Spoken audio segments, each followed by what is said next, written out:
नमस्कार दोस्तों, राधे राधे। देखिए, आज का ये वीडियो बहुत ही ख़ास होने वाला है क्योंकि इस वीडियो में हम आपको गुरुजी देवकीनंदन ठाकुर द्वारा बताए गए कुछ ऐसे कारणों को बताने जा रहे हैं जिनकी वजह से माँ लक्ष्मी हमारे घर पर नहीं टिकती हैं और हमारा घर छोड़कर चली जाती हैं।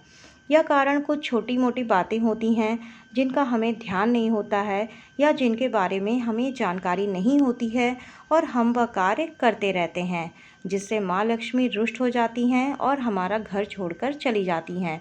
तो चलिए वीडियो को शुरू करते हैं, पर वीडियो शुरू करने से पहले कमेंट में राधे राधे लिखकर राधा रानी के चरणों में अपनी हाजिरी अवश्य दें।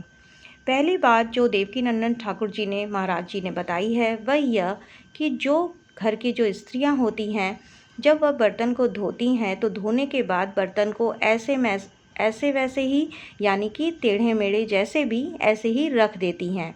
तो ऐसा हमें कदापि नहीं करना चाहिए, कभी भी नहीं करना चाहिए। बर्तन को धोने के बाद हमें उसको उसके उचित स्थान पर जल्द से जल्द लगा देना चाहिए या रख देना चाहिए। इसके अलावा महाराज जी ने कहा कि बहुत सारे लोगों के घर में भोजन के जूठे बर्तन बहुत ज़्यादा देर तक पड़े रहते हैं। ऐसे में भी माँ लक्ष्मी की कृपा ऐसे लोगों पर कभी नहीं होती है। तो घर की स्त्रियों को चाहिए कि जूठे बर्तन हमें घर पर कभी भी ऐसे वैसे नहीं रखना चाहिए और उसे जल्दी से जल्दी साफ़ करके उचित स्थान पर रख देना चाहिए। दूसरी प्रमुख बात जो महाराज जी ने हमें बताई वह यह कि हमें अपने घर के बाथरूम में कभी भी खाली बाल्टी या खाली मग्गा नहीं रखना चाहिए। हमें हमेशा बाथरूम में बाल्टी में पानी भर कर रखना चाहिए, या यदि आप पानी वेस्ट नहीं करना चाहते हैं, आपको लगता है कि ऐसा करने से पानी वेस्ट होगा, तो आप स्नान के बाद, वस्त्र धोने के बाद या अपने सारे काम करने के बाद बाल्टी को धोकर उल्टी रख देना चाहिए और मग्गे को भी उल्टा रख देना चाहिए। तीसरी प्रमुख बात जो महाराज जी ने बताई वह यह कि हमें कभी भी पैर करके नहीं सोना चाहिए। इससे लक्ष्मी माँ हमें छोड़कर चली जाती हैं। तो जो भी व्यक्ति ऐसा करता है उसे एक दिन लक्ष्मी जी छोड़ कर चली जाती हैं। इसका मतलब यह कि हमें अपने पैर धोकर और सुखाकर सोना चाहिए। महाराज जी ने ये भी बताया कि जो व्यक्ति बिना पैर धोए भी सोता है तो भी लक्ष्मी माँ छोड़ कर चली जाती हैं।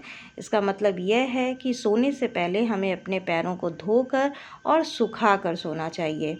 महाराज जी ने बताया कि भोजन और भजन यह पैर धोकर करने चाहिए और सोने से पहले हमें अपने पैरों को धोकर और सुखाकर सोना चाहिए, अन्यथा लक्ष्मी माँ हमसे रुष्ट हो जाती हैं।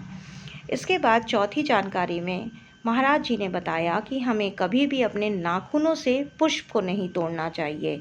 नाखूनों के अलावा हमें कभी भी किसी भी धारदार वस्तु जैसे कि कैंची हो, चाकू हो, उससे भी पुष्प को नहीं तोड़ना चाहिए। ऐसे पुष्प यदि हम भगवान को समर्पित करते हैं तो भगवान उसे स्वीकार नहीं करते हैं। और इसके अलावा आपने कुछ लोगों को देखा होगा जो नाखूनों को अपने मुंह से काटते हैं, तो ऐसा भी हमें नहीं करना चाहिए। पांचवी जानकारी में महाराज जी ने बताया कि कुछ लोग ऐसे होते हैं जो सबसे पहले सिर पर तेल लगाते हैं और उसी तेल को वो अपने शरीर पे रगड़ लेते हैं, लगा लेते हैं। तो ऐसा भी हमें नहीं करना चाहिए। सिर पर लगा हुआ तेल शरीर में लगाने से लक्ष्मी माँ रुष्ट हो जाती हैं। छठी जानकारी में महाराज जी ने बताया कि अक्सर घरों में यह होता है कि बच्चे स्कूल जाते हैं, स्कूल से आने के बाद वे ट्यूशन चले जाते हैं और जब वो ट्यूशन से आते हैं तो सूर्यास्त हो रहा होता है और उस समय वह बच्चे सो जाते हैं।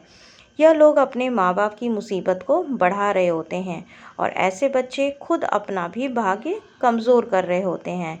तो इसीलिए महाराज जी ने कहा कि कभी भी संध्या के समय, शाम के समय पर नहीं सोना चाहिए और कभी भी नग्न अवस्था में भी नहीं सोना चाहिए, यानी कि बिना कुछ वस्त्र शरीर पर डाले हमें नहीं सोना चाहिए। जो भी व्यक्ति इस तरीके से सोता है तो लक्ष्मी उस घर से छोड़कर चली जाती हैं।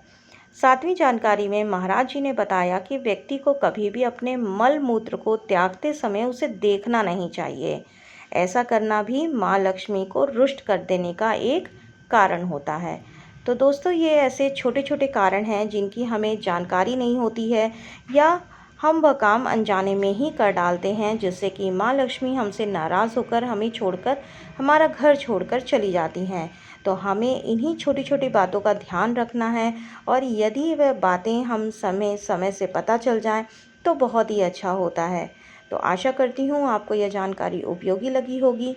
अगर ये आपको जानकारी थोड़ी सी भी उपयोगी लगी हो तो वीडियो को एक लाइक और चैनल को सब्सक्राइब अवश्य कर लें। जय श्री कृष्णा।